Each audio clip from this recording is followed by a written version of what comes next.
बरतानवियों की सबसे अच्छी बात मुझे लगती है कि हर चीज को थोड़ा सा अंडरस्टेट करते हैं, ओवरस्टेट नहीं करते. It's difficult for me to appreciate the size of the population in Pakistan and India. It's, you know, We're going through a phase where our economy is in the doldrums. Yeah. Small cars are not being sold, but surprisingly, Yeah. these amazing supercars are coming in bigger numbers than ever before. Yes. Well, there seems like there's a huge population of wealthy people, and I think people like kind of conspicuous consumption, don't they? They like to show their wealth and what they do. And then, of course, when you modify a car, you're personalising it. So, it's, you know, your friend might have a GTR, but he won't have a GTR like you've Like got. yours. Yeah. So that's an important reference. So this was our car originally. It was a black 992 Turbo S. And then we changed the colour with our paint protection scheme. So we can change it to any colour we like. It's a peelable film. So we would have put plastic film, 8 layers of plastic on the original to protect the original paint.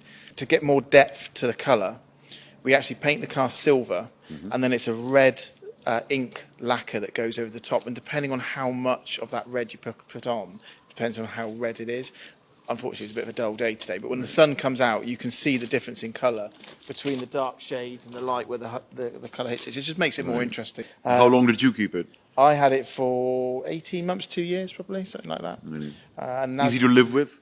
They're brilliant. They're so fast because they do all the boring stuff perfectly. Right. Drives around nice and quiet, comfortable. But then when you put your foot down, this car does a quarter mile in like 9.5 seconds. 9.5. I'd heard Yeah. 10.2. Yeah, when it's modified, they're quick.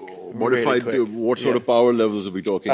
This was up to 875 at one point. 875. Yeah. Can the chassis handle that? Can the engine block handle Yeah, that? it's really good. At that sort of power level, it's fine. We take a lot of cars apart and we get to see how well made they are, and every detail has been thought about on the Porsche. The way it goes back together, the bolts you've used, the bracketry, everything is superbly engineered. Is that not the case with British and Italian cars? They're a little bit more haphazard, so we say. Really? Yeah. So they'll do random things though, that like the under trays, they might use one style of bolt at the front and a different style of bolt on the rear for no other reason than maybe two different people designed it.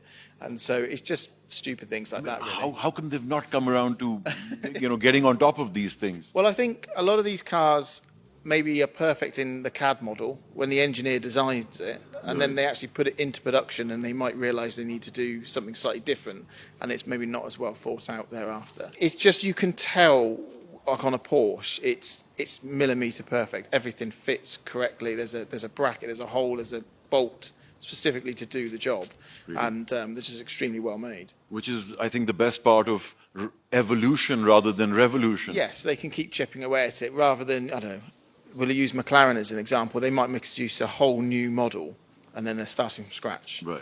And they won't come unstuck with the big ticket items. It'll be silly things like water ingress if you're washing the car in a certain way, and stuff like that can happen on the early cars. So, and obviously Porsche have done that a long time ago. They've got that. They're not eccentric like that. No, they're quite conservative with their changes.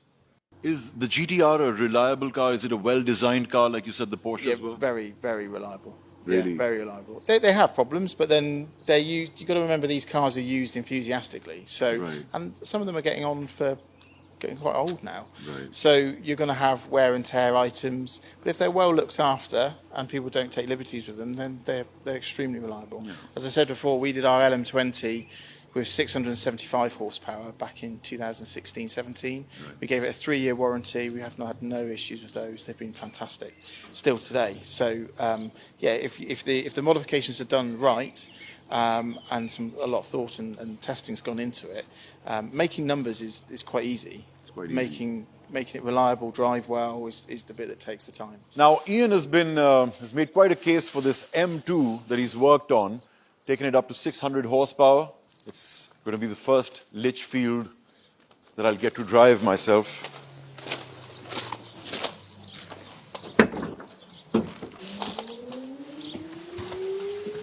Ooh. Are these the standard seats it comes with? Yeah. Really? Standard. Press clutch for ready to drive. That's it. You should. That's no factory exhaust. Clutch is a bit to the right. Yeah. Is it supposed to sound like that? Yeah, they used to be parked up for a while.